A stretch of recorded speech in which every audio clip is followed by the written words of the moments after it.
YouTube के आइंसिस academy platform पर आप सभी छात्रों का स्वागत है। 66वीं बीपीएससी मेंस एग्ज़ाम को ध्यान में रखते हुए हम लोग डिफरेंट टॉपिक्स पर आंसर राइटिंग प्रैक्टिस कर रहे हैं। तो उसके तहत आज हम देखेंगे नेहरू और उनके विचारों को। स्टार्ट करने से पहले आपको बता दूं, मेंस की आपकी जो है प्लेलिस्ट बना दी गई है। उसके अंदर आपका सिलेबस का डिस्कशन अच्छे से हो चुका है। साथ में प्रीवियस ईयर पेपर से कैसे चीज़ों को लेना है वो भी उसमें अच्छे से डिटेल्ड में डिस्कस किया गया है। अगर आप उस वीडियो को देखेंगे तो आपको बहुत ज़्यादा बेनिफिट होने वाला है और किस तरीके से आप अप्रोच कर सकते हैं उसकी जानकारी आपको उस वीडियो में मिल जाएगी। साथ ही एक दो टॉपिक जो है, जैसे यूएन के 75 ईयर्स कंप्लीट हो गए हैं, किस तरीके से क्वेश्चन बन सकता है वो भी डिस्कस हो चुका है। ठीक है, उसी सीरीज में आज का वीडियो हम शुरू करेंगे। शुरू करने से पहले जो है हम देख लेते हैं कि पास्ट ईयर्स में किस तरीके के प्रश्न नेहरू के ऊपर आए हुए हैं। तो एक प्रश्न हमें देखने को मिलता है, ये प्रश्न था आपका नेहरू एंड सेकुलरिज्म, यानी नेहरू और धर्मनिरपेक्षता। ये आपका 19 में क्वेश्चन आया था। ठीक है, तो चलिए शुरू करते हैं आज का वीडियो। तो किस तरीके से आपका हम इसको ले सकते हैं, पंडित जवाहरलाल नेहरू को किस तरीके से ले सकते हैं। ठीक है, तो सबसे पहले हमें इंट्रो में क्या लिखना होगा वो हम देखते हैं कि इंट्रो किस तरीके से हमारा होगा। ठीक है, फिर आगे बात करेंगे। तो इंट्रो में हम इस तरीके लिख सकते हैं, देखते प्रयास करते हैं। आधुनिक भारत के नीति निर्माताओं में जवाहरलाल नेहरू को पुनर्जागरण के व्यक्तित्व के रूप में जाना जाता है, जिन्होंने स्वतंत्रता की प्राप्ति के पश्चात जहां एक और आर्थिक मॉडल को प्रस्तुत किया, वहीं दूसरी तरफ भारत की विदेश नीति को एक नया आधार प्रदान किया। नेहरू ने लोकतांत्रिक व्यवस्था के अंदर उदारवादी एवं मार्क्सवादी विचारधारा के बीच का मध्यस्थ मार्ग अपनाते हुए भारत के आर्थिक व्यवस्था के लिए मिश्रित अर्थव्यवस्था का सिद्धांत अपनाया। इस प्रकार वर्तमान भारत के स्थापित स्वरूप के निर्माण में नेहरू की दूरदृष्टि परिलक्षित होती है। तो कहीं न कहीं जो तीन पिलर जो देखने को आपको मिलते हैं, एक नेहरू की जो विदेश नीति है काफ़ी अच्छी मानी जा रही है। ठीक है, प्लस जो आर्थिक मॉडल है, जो आपका आर्थिक मॉडल है उसमें बात हो रही है आपकी मिश्रित अर्थव्यवस्था की। ठीक है, दो चीज़ आपको देखने को अच्छे से मिल जाएगा। ठीक है, प्लस जो अगर विचारधारा की बात करें तो विचारधारा उनकी कौन सी है, उनकी विचारधारा जो आपको देखने को मिलती है वो आपका है उदारवादी।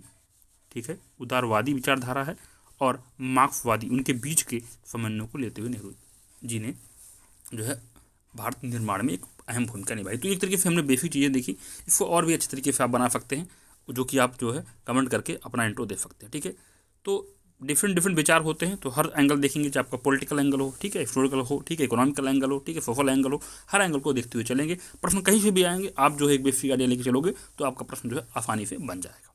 ठीक है, तो पहला विचार देखेंगे, आर्थिक और औद्योगिक विचार क्या था नेहरू जी का, उस पर हम देखने की बात करते हैं। क्या कहते थे नेहरू जी? नेहरू ने आर्थिक चिंतन पर कई विचारधाराओं तथा घटनाओं का प्रभाव था, जिनमें प्रमुख रूप से पाश्चात्य विचारधारा, ठीक है, तंत्र संबंधी पुस्तकों का ज्ञान, ठीक है, स्वतंत्रता संग्राम के साथ साथ 1917 की रूसी क्रांति के अलावा महात्मा गांधी के विचारों का भी प्रभाव था। ठीक है, तो ये सारे विचार आप देखने को मिल रहे हैं, चाहे वो रूसी क्रांति हो या स्वतंत्रता संग्राम हो या ठीक है या अर्थतंत्र संबंधी जो पुस्तकें हैं, ठीक है, या पाश्चात्य विचारधारा, इन चारों का एक संगम के रूप में इन्होंने जो है अपनी एक प्लान या स्ट्रेटजी बनाई थी। देखते हैं इसमें अगला पॉइंट क्या है। नेहरू का मानना था कि भारत को आर्थिक कमजोरी से मुक्त करने का एकमात्र रास्ता योजनाबद्ध आर्थिक विकास है। ठीक है, अगर आप प्लान्ड इकोनॉमिक डेवलपमेंट की बात नहीं करोगे तो कहीं न कहीं हमारा जो है एक संपूर्ण विकास नहीं हो सकता। यानी प्लान्ड इकोनॉमिक डेवलपमेंट की बात करते थे, योजनाबद्ध आर्थिक विकास की बात करते थे नेहरू जी। अगला पॉइंट देखते हैं, उन पर सोवियत संघ के पंचवर्षीय योजनाओं, ठीक है, मार्क्स लेनिन के विचारों के अलावा साम्यवाद के नियोजित रूप में देश में दरिद्रता, बीमारी, अशिक्षा, सामाजिक आर्थिक न्याय का प्रभाव था। ठीक है, तो कहीं न कहीं वो चाहते थे कि जो आपके देश के अंदर, यानी हमारे देश के अंदर जो गरीबी हो, गरीबी है, बीमारी है, अशिक्षा है, ठीक है। और सामाजिक रूप से जो है जिस तरीके से कुछ वर्ग आगे निकल गए हैं, कुछ लोग पिछड़े रह गए, उनको सबको एक साथ ले चलने की बात उन्होंने कही थी, जो कि बहुत बड़ी बात है उस टाइम पे अपने आप में ये बात करना, जो कि आज भी हम कहीं न कहीं इन सारी समस्याओं से जूझ रहे हैं। और उस टाइम पे नेहरू का विचार आज आज़ादी के इतने 70 सालों के बाद भी आज अगर हम देखें तो कहीं न कहीं हम वहीं पर हैं, ठीक है। तो इस तरीके से हमने ये देख लिया कि किस तरीके से क्या सोच थी नेहरू की। नेहरू ने देश के विकास हेतु औद्योगिकरण को महत्वपूर्ण माना। भारी इंजीनियरिंग, यंत्र निर्माण उद्योग, वैज्ञानिक अनुसंधान के साथ साथ विद्युत शक्ति को आवश्यक तत्व के रूप में भी उन्होंने माना, ठीक है। सारी चीज़ आज जिस तरह की हम बात कर रहे हैं, ठीक है, economic development, engineering work department हो, ठीक है, या फिर जो है आप किस तरीके से अच्छे अच्छे इक्विपमेंट्स बना सकते हैं, ठीक है। और वैज्ञानिक के तौर पे आप देख सकते हैं कि आपको आज के सामने आपके पास इसरो है, ठीक है, और इस तरीके से DRDO, किस तरीके से आपके वैज्ञानिक संस्थान है जो आपको हेल्प करने का काम करते हैं, ठीक है। अगला पॉइंट देखते हैं। ग्रामीण विकास हेतु उन्होंने लघु ग्रामीण उद्योग, ठीक है, ग्रामीण बोर्ड की स्थापना, ग्रामोद्योग के विकास को आवश्यक बना। कहीं कहीं गांधी जी मानते थे कि अगर हमें भारत को विकास करना है तो गाँवों को कहीं कहीं बहुत अच्छा बनाना पड़ेगा, जिस तरीके से आदर्श ग्राम योजना है, ठीक है, या इस तरीके से कहीं कहीं ग्रामों को जो है हमें ग्रामों में ही, अगर आप देखेंगे हम लोग क्या करते हैं, लोग सिटी के अंदर ज़्यादातर आप पा रहे हैं, ठीक है, मिलियंस ऑफ सिटीज जो फ्लो हो रही हैं, तो कहीं कि ग्रामों के अंदर ही आपको कहीं कहीं जो है उद्योग लगाना होगा, ताकि ग्राम की जो इकोनॉमी है वहीं पे डेवलप हो और वहीं पे सर्कुलेट होती रहे, ठीक है। तो इस तरह की जो विचारधारा थी, जो कि आज भी देखेंगे तो कहीं कहीं आने समय में यही चीज़ें अगर होंगी तभी कहीं कहीं हम सही चीज़ जो है एडॉप्ट कर पाएंगे जो हम चाहते हैं। बात करते हैं समाजवादी विचार की, ठीक है। नेहरू की समाजवादी विचारधारा मिश्रित अर्थव्यवस्था को मान्यता प्रदान करती है। इसके साथ साथ वे लोकतांत्रिक साधनों के माध्यम से भारत में समाजवाद की स्थापना करना चाहते थे तथा सभी क्षेत्रों में समानता स्थापित करना उनके समाजवाद का उद्देश्य था, ठीक है। वस्तुतः नेहरू लोकतांत्रिक समाजवाद में विश्वास करते थे, जो नियोजित कार्यक्रमों द्वारा आय के समान वितरण पर बल प्रदान करता है, ठीक है। तो ऐसा नहीं है कि कुछ लोगों के पास ज़्यादा पैसे हो रहे हैं, जैसे आज डेट में हम देख रहे हैं, और मतलब गरीब कहीं और भी गरीब होता जा रहा है, और मिडिल मैन की तो बात ही मत पूछिए क्या हालत हो रहे हैं। तो कहते थे एक तो इक्वलिटी जो सबसे इंपॉर्टेंट चीज़ है, ठीक है, समानता की बात करते थे, ठीक है। और समानता सिर्फ एक परिप्रेक्ष्य में नहीं, हर परिप्रेक्ष्य में समानता आपकी होनी चाहिए, ठीक है। और वो उसी का पार्ट है कि आपका आर्थिक समानता की बात भी नेहरू कहीं न कहीं कर रहे हैं, ठीक है। तो ये मत सोचिए कि समानता सिर्फ एक परिप्रेक्ष्य, समानता हर परिप्रेक्ष्य में आपको चाहिए, ठीक है, उस पर बात करते थे। अगला पॉइंट देखते हैं। उनका मानना था कि समाजवाद भारतीय समाज की उन्नति का सर्वश्रेष्ठ मार्ग है तथा वे उत्पादन और वितरण के साधनों पर राज्य के स्वामित्व को मान्यता प्रदान करते, यानी कहीं न कहीं अगर बात करें तो जो पावर होनी चाहिए मेनली सेंटर के पास नहीं, राज्यों के पास होनी चाहिए, ताकि वो अच्छे तरीके से जो है उसका वितरण कर सकें, ठीक है, और जो है उत्पादन भी अच्छे तरीके से हो सके, ठीक है। जैसे आजकल आप देख रहे हैं कि जो कृषि कानून आए हैं, कहीं न कहीं आप देखेंगे अलग अलग मत बन रहे हैं, राज्य अलग तरीके से बात कर रहे हैं और केंद्र आपका जो है अलग तरीके से बात कर रहा है।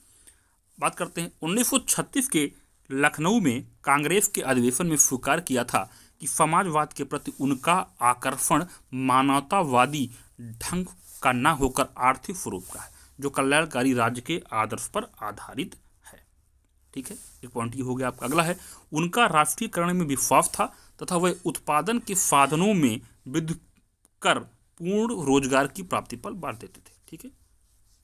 तो जो भी जितने भी साधन हैं उनको बढ़ाया जाए, किस तरीके से आपका प्रोडक्टिविटी बढ़ाई जा सकती है उस पर ध्यान देते थे, ठीक है। और उसमें क्या क्या साधन की आवश्यकता है उस पर बल देते थे, ठीक है, ताकि जो है हम जो है नेफिज्म जो आज बात करते हैं ना, नेफिज्म किस तरीके से आया, तो ये कहीं ना कहीं ये भी एक तरीका है राष्ट्रीयकरण का, राष्ट्रवाद का। वह उद्योगों को बढ़ावा देने, उद्योगों के राष्ट्रीयकरण के साथ साथ मिश्रित अर्थव्यवस्था तथा सहकारी कृषि के प्रबल समर्थक थे, ठीक है। वे एशिया में साम्यवादी आंदोलन को राष्ट्रवाद का शत्रु मानते थे, ठीक है, तथा वर्ग संघर्ष के स्थान पर सामाजिक वर्ग संघर्ष को शांतिपूर्ण तरीके से सुलझाने में विश्वास करते थे। तो कहीं उनका मानना था कि जो सामाजिक संघर्ष आए दिन में देखने को मिलता है, जातिवाद संघर्ष भी कई सारे एग्जाम्पल देखने को मिलते हैं, तो इन संघर्षों को जो है वो सुलझाने की बात करते थे, क्योंकि आपस में जब आप उलझे रहोगे तो बाकी चीज़ें आप कहाँ से देख पाओगे, ठीक है। बात करते हैं उनका मानना था कि साम्यवादी जीवन दर्शन उन्हें असान्वित करता है तथा मार्क्सवाद ने उनके दिमाग के कई अंधेरे कोनों को प्रकाशित किया है। परंतु उनका मार्क्सवाद में पूर्ण विश्वास कभी नहीं था, यानी कंप्लीटली उन्हीं पे विश्वास करते थे, एक अपना मध्यम मार्गी निकाल के चलते थे। ठीक है, पंडित नेहरू मानवतावादी विचारों को वैधता देते थे, जो उन्हें एक हद तक अंतर्राष्ट्रवादी बनाता है। तो ये जो मानवतावादी यानी ह्यूमनिज्म की जो बात हो रही है, ये कोई छोटा मोटा शब्द नहीं है। अगर आप मानवता की बात करते हो, ठीक है, ह्यूमनिज्म की बात करते हो, उसका मतलब क्या है, आप ये नहीं कि अगर हमारे देश में जैसे अभी आप देखोगे किसान आंदोलन के दौरान क्या हो रहा है कि बाहर के लोग जब किसान आंदोलन में बोल रहे हैं तो कहीं कहीं हमारे देश कहते हैं कि आपका हमारा आपसी मैटर है, आपका मैटर नहीं। लेकिन जब आप मानवता तो कहीं भी जैसे रोहिंग्या का इशू था म्यांमार के अंदर, ठीक है, तो जो है आंग सान सूकी से जो है शांति पुरस्कार भी ले लिया गया। क्या? क्योंकि वहाँ मानवता की बात नहीं हुई। भाई अगर अन्याय हो रहा है तो बाकी राष्ट्र को भी उसके बारे में बोलना चाहिए। पर उन्होंने क्या, जब दूसरे देश में होता था तो वो आवाज़ उठाती थी, पर जब रोहिंग्या के साथ हुआ तो उन्होंने बैकआउट कर लिया। ठीक है, आज में आप देखते परिणाम क्या है कि सत्ता परिवर्तन आर्मी ने वहाँ पे कर दिया। तो अगर आप मानवता हर जगह समान होती है तो आप कहीं ना कहीं वो राष्ट्रीय नहीं रहता, वो आपका अंतर्राष्ट्रीय हो जाता है। अब बात करेंगे हम लोकतांत्रिक विचारों की। जवाहरलाल नेहरू संसदीय लोकतंत्र में विश्वास करते थे, जिन्होंने साधन और साध्य दोनों की प्रभुता को महत्व दिया। वे नाजीवाद, फांसीवाद की क्रूरता तथा सत्तावाद तथा हिंसा का विरोध किया तथा अनुशासन, प्रेम एवं भाईचारे को बढ़ावा देने, सामुदायिक भावना के विकास पर बल देने की बात कर रहे हैं। ठीक है, तो कहीं न कहीं जो है सत्तावाद है, ठीक है, या हिंसा है, उसका विरोध कर रहे हैं। ठीक है, उनका मेन मोटिव है कि भाईचारा बढ़े, प्रेम बढ़े। आप देखोगे जहाँ पे प्रेम होता, भाईचारा होता, हैप्पीनेस होती है, और हैप्पीनेस में जो है प्रोडक्टिविटी भी बढ़ती है। कहीं का इसका इकोनॉमिक एंगल भी देखने की बात है। अगर आपका वर्कर खुश नहीं है तो कैसे वो आपका काम करेगा, कैसे आपका जो इकोनॉमिक डेवलपमेंट होगा वो अच्छा कैसे हो सकता है। अगर आपका वर्क प्लेस पर अच्छा इन्वायरमेंट नहीं है तो जो इंसान अगर वहाँ पे डर रहा है काम करने से, या महिलाओं की हम बात कर लें, तो किस तरीके से विकास हो पाएगा? विकास नहीं हो सकता। यानी कहीं न कहीं वो जो डर की भावना है वो खत्म होनी चाहिए, और जो प्रेम और भाईचारे की भावना है, अगर एक अच्छा माहौल होगा तो उसमें एक अच्छा बिजनेस भी डेवलपमेंट हो। जैसे हम बिहार की बात करें, आप देखते हैं बिहार के अंदर क्या हो रहा है। अगर वहाँ पे डर का माहौल है, सिक्योरिटी का माहौल नहीं है, तो कंपनियां वहाँ पे क्यों लगाएंगी, कंपनियां क्यों वहाँ पे आएंगी और क्यों विकास होगा? तो कहीं न कहीं भाईचारा जो है, प्रेम और एक सौहार्द माहौल ही हर तरीके से डेवलपमेंट का एक रास्ता होता है, जिसकी वो बात करते थे। अगर आप और देखते हैं, वे भावना को लोकतांत्रिक व्यवस्था का मजबूत आधार मानते थे एवं नागरिक स्वतंत्रता की स्थापना पर बल देते थे। ठीक है, चलिए आगे बढ़ते हैं, अगला पॉइंट चलते हैं। अगला है आपका स्थानीय स्वशासन संबंधी विचार देखते हैं। पंडित नेहरू औद्योगिकरण के समर्थक होने के बावजूद भारतीय संस्कृत परंपराओं में समाहित स्थानीय स्वशासन की मजबूती पर भी बल देते थे। ये नहीं अगर वो आप कोई इंसान जो है मॉडर्नाइजेशन की बात कर रहा है, औद्योगिकरण की बात कर रहा है, इंडस्ट्रियलाइजेशन की बात कर रहा है, तो अपनी आर्ट एंड कल्चर, अपनी संस्कृति को भूलने की बात कर रहा है। ऐसा नहीं, दोनों को लेकर चलने, क्योंकि डेवलपमेंट भी जरूरी है, उसके साथ साथ कल्चर भी जरूरी है।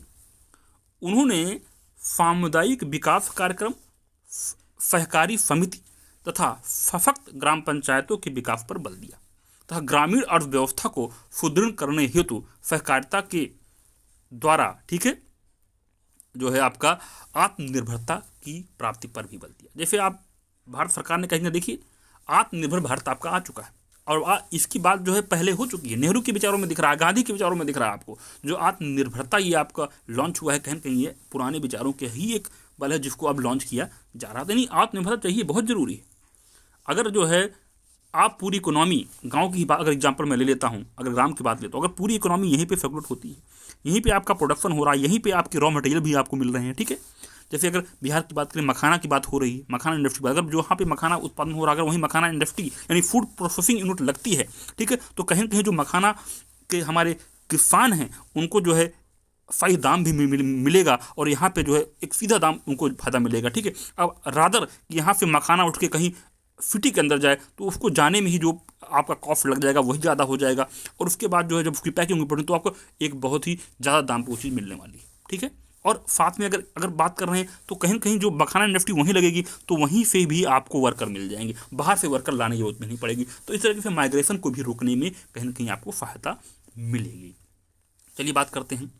वे पंचायतों को शासन तंत्र का आधार मानते थे तथा उनका मानना था कि पंचायतों के माध्यम से जन समुदाय को शिक्षित एवं प्रशिक्षित किया जाता है। यानी कहीं ना कहीं बेसिक यूनिट क्या है, आप बेसिक यूनिट देखोगे स्ट्रक्चर की, ठीक है, सेंटर है, राज्य है, उसके अंदर डिस्ट्रिक्ट है, और डिस्ट्रिक्ट के अंदर कई आपकी नगर पंचायतें हैं, और फिर और छोटे लेवल जाओगे तो आपको जो है ग्राम पंचायत या ग्राम सभा देखने को मिल जाती है।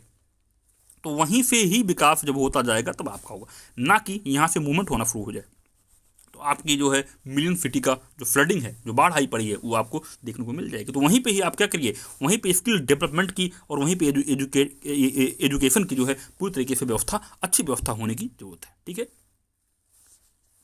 अब बात करते हैं वह प्रशासनिक विकेंद्रीकरण तथा सशक्त ग्राम पंचायत की व्यवस्था पर बल देते हैं। ठीक है, बात वही हो गई। ठीक है, मेन आपको मौका वही करना है।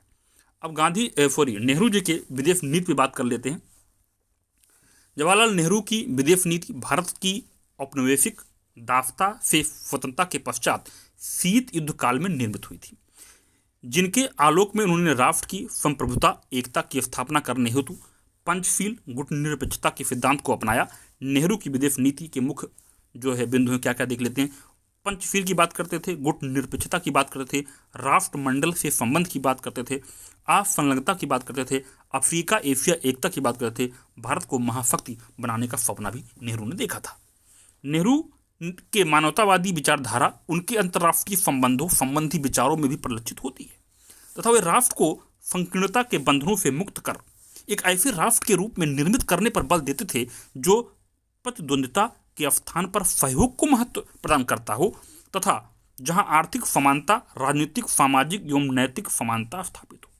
अब क्या करते हैं, ऐसा नहीं होता, मतलब हेल्दी कंपटीशन की बात कर रहे हैं। कंपटीशन में ये नहीं कि भैया कि अगर बगल वाला जो है अच्छा कर रहा है तो गिराने का प्रयास कीजिए, नहीं, हेल्दी कंपटीशन की बात करते थे। ठीक है, और साथ में ये नहीं कि अगर आपने सपोज अगर इस नीति पर लोग चलें, भाई चलो हमने एक सपोज एक अच्छी डिवाइस बना ली, कुछ बना ली, अब उसको हम दूसरे देशों को देंगे ही नहीं, इसमें कहाँ संपूर्ण विकास हो पाएगा। यानी कहीं ना कहीं आपको एक दूसरे को, अगर आप कुछ अच्छा कर रहे हो तो आप सहयोग करें कि आपके बगल वाला भी अच्छा करे, इस तरीके से डेवलपमेंट की बात वो करते थे। ठीक है, तभी तो आपका राजनीतिक हो, आर्थिक हो, सामाजिक हो, नैतिक हो, हर तरीके का विकास जो हो पाएगा जब आप सहयोग की बात करोगे, ना कि अपने इंडिविजुअलिटी की बात करोगे, भाई खुद का विकास हो जाए बगल वाला कुछ नहीं। आप सोचिए अगर आप इतना उठ जाएं और आपका पड़ोसी इतने नीचे गिर जाए तो धीरे धीरे क्या होगा, असमानता होगी, कहीं ना कहीं आपके घर में आगे चलकर चोरी होगी, डकैती होगी। ठीक है, यानी कहीं ना कहीं साथ वाले का उठना भी जरूरी है। अगर ये सोच आती है तब जो है आपका हेल्दी कंपटीशन की भावना डेवलपमेंट होती है और फिर पूर्ण विकास की बात आपको देखने को मिलती है।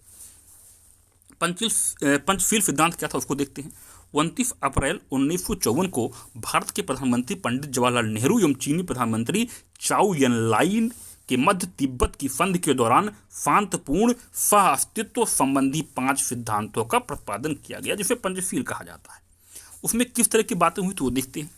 जैसे बात हुई थी क्षेत्रीय अखंडता तथा सार्वभौम सत्ता का परस्पर आदर करना होगा, एक दूसरे पर अनाक्रमण यानी आक्रमण नहीं करना होगा, एक दूसरे के आंतरिक मामलों में हस्तक्षेप यानी हस्तक्षेप नहीं करना होगा, समानता तथा परस्पर लाभ का सिद्धांत की बात हुई थी और शांतिपूर्ण सह अस्तित्व का सिद्धांत की बात हुई थी। तो ये थे पंचशील सिद्धांत, जिसको हमने डिटेल में देख लिया। आप एक एक पॉइंट उसके अंदर भी आप इंक्लूड कर सकते हैं। बात करते हैं गुट निरपेक्षता की। नेहरू की विदेश नीति का दूसरा महत्वपूर्ण सिद्धांत जो था वो था गुट निरपेक्षता। उन्होंने नवोदित संघीय राष्ट्र की शक्ति को सैन्य के स्थान पर सामाजिक आर्थिक कार्यों में ही खर्च करना चाहते थे तथा वे किसी भी राष्ट्र के गुट में शामिल नहीं होना चाहते थे। आप देखते हो कि कई न कई राष्ट्रों ने अपना एक गुट बना रखा है, जिसका विरोध करते थे वो उस गुट में शामिल नहीं हो जाते थे। नेहरू का संयुक्त राष्ट्र संघ के आदर्शों में गहरा विश्वास था तथा वे विश्व राजनीति में ध्रुवीकरण के कट्टर विरोधी थे। ठीक है, जो ध्रुवीकरण की पॉलिटिक्स होती है, कहीं न कहीं अगर मेन जो मोटिव उससे मोड़ने की बात होती है, उससे जो है विरोधी थे, जो कि आजकल हमें देखने को मिलता है रीजनल लेवल पर, स्टेट लेवल पर। ठीक है, जो इलेक्शन होते हैं वहाँ पे हमें देखने को मिलता है। बात करते हैं गुट निरपेक्ष शक्तियों का पहला सम्मेलन 1961 में बेलग्रेड में आयोजित हुआ। ठीक है, जिसमें 36 भूमध्य सागरीय देशों और एफ्रो एशियाई देशों ने भाग लिया। इसमें उन्होंने स्पष्ट किया था कि विश्व के अत्यधिक शक्तिशाली गुटों के साथ न जुड़ने की नीति है। ठीक है, सीधी बात है कि भैया हमें जो गुट बना रहे हैं, कई देश अपना बनाते हैं, उस पर जो हमें जाने की जरूरत नहीं, उसकी बात करते थे। बात करते हैं अगला, भारत का विकास शांति प्रियता की नीति तथा तात्कालिक नवोदित राष्ट्र की पृष्ठभूमि में नेहरू ने गुट निरपेक्षता की नीति को अपनाया। ठीक है, तो जो शांति नीति है, विकास है, कहीं ना कहीं आपको गुटबाजी नहीं करनी है, आपको मेन शांति है, मतलब एक तरीके से आदर्श विचारों की बात करते हैं, जो कि आज डेट में आपको देखने को नहीं मिलेगा ये वाला विचार आपका। कहीं गुटबाजी तो अब शुरू हो चुकी है। जैसे पाकिस्तान का युग होता तो गुट बनाकर घेरने की बात हो रही है, या कहीं चाइना की बात हो रही तो गुट बना के घेरने की बात हो रही है, तो कहीं गुट बना के घेरने की बात हो रही है। लक्ष्य क्या था इनका?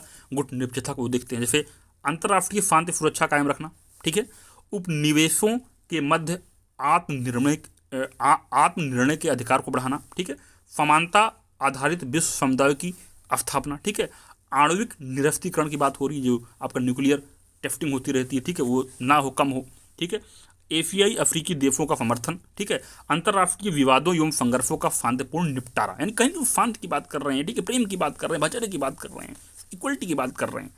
तो कुछ आइडियल कंडीशन देखने को मिलती हैं आज की डेट में, देखा तो ऐसा होना जो कि संभव हो लगता है, लेकिन यही एक मार्ग है। फाइनली आपको यही करना पड़ेगा, लड़ाई से कुछ नहीं होने वाला। वस्तुतः नेहरू की गुट निरपेक्षता का अर्थ विभिन्न शक्ति गुटों से तटस्थ या अलग रहते हुए अपनी स्वतंत्र नीति और राष्ट्रीय हित के अनुसार अंतर्राष्ट्रीय राजनीति में सक्रिय भागीदारी से है। यह अंतर्राष्ट्रीय मामलों में तटस्थता की नीति नहीं थी। अगर आप देखें आज की डेट में, जैसे जब अमेरिका में डोनाल्ड ट्रंप जो है चुनाव जीत कर आते तो कहीं ना कहीं वो अमेरिका की बात करते थे, ठीक है, या जैसे चिराग पासवान ने बिहार में बात की, बिहारी फर्स्ट डॉक्यूमेंट विजन लेके आए, मतलब कहीं ना कहीं दूसरों से ज़्यादा नहीं, अपना तो हम विकास कर लें, बाकी चीज़ तो उस तरह की बात हो रही है, ठीक है। तब उसी मॉडल पे चुनाव जीत गया था कि भैया हम कहीं दूसरे अंतर्राष्ट्रीय चीज़ों में, जैसे डोनाल्ड ट्रंप ने कहा कि भाई हमें पहले अपना जो है करना है, कहीं हो रहा वहाँ से सैनिक उठाने की बात हो तालिबान से या कहीं से भी, तो उस तरीके की चीज़ें देखने को हमें मिलती हैं, ठीक है, तो उसकी बात हो रही थी। नेहरू ने अपनी विदेश नीति में राष्ट्रमंडल के महत्व को स्वीकार किया, उनकी सदस्यता ग्रहण के साथ नस्लवाद का विरोध किया, विश्वव्यापी नस्लवाद विरोधी आंदोलन में सक्रिय हिस्सा भी उन्होंने लिया, ठीक है। नस्लवाद नहीं होना चाहिए, सीधी सी बात है, नस्ली टिप्पणियाँ नहीं होनी चाहिए, नस्लवाद नहीं होना चाहिए। नेहरू के अंतर्राष्ट्रीय संबंधों पर क्या सिद्धांत है वो देख लेते हैं। उनका सिद्धांत शक्ति की राजनीति तथा मैकियावेलीवादी के विरोध सिद्धांत पर आधारित था, जिसमें वे बल प्रयोग को न्यूनतम करने पर बल देते थे। उनका सिद्धांत एक दूसरे देशों के बीच शांतिपूर्ण पर आधारित था। वस्तुतः उनका सिद्धांत शांतिपूर्णता पर आधारित था, जो बुद्ध, महावीर, गांधी से प्रेरित था। वह सर्वे भूंत सुखना का संदेश देने वाले थे, ठीक है। नेहरू की विदेश नीति कई आलोचकों द्वारा कश्मीर, गोवा, पाकिस्तान तथा तिब्बत के मुद्दे पर तथा तुष्टीकरण के कारण आलोचना का शिकार रही। इसके बावजूद उनकी नीति के आधार पर भारत आज भी विश्व की राजनीति का अगुवा बन रहा है, ठीक। कहेंगे शांतिपूर्ण जिस तरह बात को जैसे कह रहे हैं कि आतंकवाद पर भारत का जो स्टैंड क्लियर है कि आतंकवाद भाई आतंकवाद ही है, वो किसी तरीके का भी हो, ठीक है। अब थोड़ा सा कंपेरिजन कर लेते हैं। सपोज अगर क्वेश्चन आपका आ जाता है तो थोड़ा सा आइडिया लगेगा कि अगर थोड़ा सा डिफरेंस देखने मिलता है गांधी और नेहरू के विचार में, कहाँ थोड़ा सा इस तरीके था, तो डिफरेंस देखते हैं, कंपेयर कर लेते हैं। तो जैसे गांधी और नेहरू के विचारों में मूल अंतर देखते हैं। जैसे उत्पादन साधन की अगर बात करूँ, ठीक है, तो उसमें गांधी क्या मानते थे? राज्य का नियंत्रण नहीं मानते थे गांधी, ठीक है। नेहरू क्या मानते थे? विशेषता प्राकृतिक संसाधनों पर राज्य का नियंत्रण, ठीक है, प्राकृतिक संसाधनों पर राज्य का मानते थे, और गांधी तो मानते ही नहीं थे। अगला है मशीनीकरण की बात करें, दस्तकारी उद्योगों पर बल था इनका, और इनका आधुनिक मशीनों द्वारा क्रांति पर बल था, ठीक है, अंतर समझ में आ जा रहा है।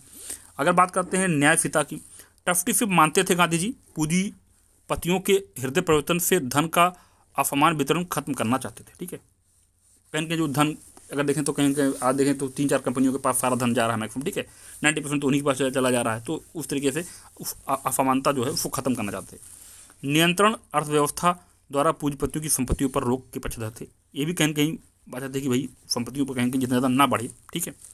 बात करते हैं आर्थिक वितरण की, साधनों को विकसित कर, ठीक है, करिए आप, ताकि ये जो है आपका आर्थिक वितरण हो सके। और नियंत्रित अर्थव्यवस्था तथा अंतर्राष्ट्रीय संबंधों को बढ़ाकर आत्मनिर्भरता की प्राप्ति की बात करते हैं, जो कि आप आज डेट में आप देख रहे हैं कि आत्मनिर्भर बनिए, ज़्यादा चीज़ें आपको बाहर से ना मंगानी पड़े, मैक्सिमम चीज़ें आपके यहाँ हो जाएँ और आप उसको यूटिलाइज करिए, आत्मनिर्भर बनने की बात हो रही है। अगला है जीवन दृष्टि की बात करें, सादा जीवन उच्च विचार के साथ साथ भारतीय दर्शन में भी श्रद्धा थी गांधी जी की, और आधुनिक वैज्ञानिक जीवन दर्शन से प्रभावित थे, जो नया डेवलपमेंट है उसकी बात करते हैं, ठीक है। तो ये पूरा हमने अच्छे तरीके से कवर कर लिया, ठीक है। तो जो है चीज़ें, और बाद में कंक्लूड कर सकते हैं नेहरू की ये बात जो आज हमें देखने को मिलती हैं, चाहे आत्मनिर्भरता की बात हो तो कुछ वे ऑफ फॉरवर्ड करके आप उसको कंक्लूड कर सकते हैं, ठीक है। और अब देखिए इससे जो आपने बेसिकली हर विचार लें तो कहीं ना कहीं कोई विचार आता है तो उस तरीके से आप जो है कंपेरिजन करके क्वेश्चन को निकाल सकते हैं, ठीक है। तो वीडियो को देखने के लिए बहुत बहुत धन्यवाद। चैनल को सब्सक्राइब जरूर कर लीजिए। आपको वीक के अंदर अभी तो 1 या 2 मिल रहे हैं, आने समय में लगभग डेली बेसिस पे आपको कंटेंट मिलना शुरू हो जाएगा, ठीक है।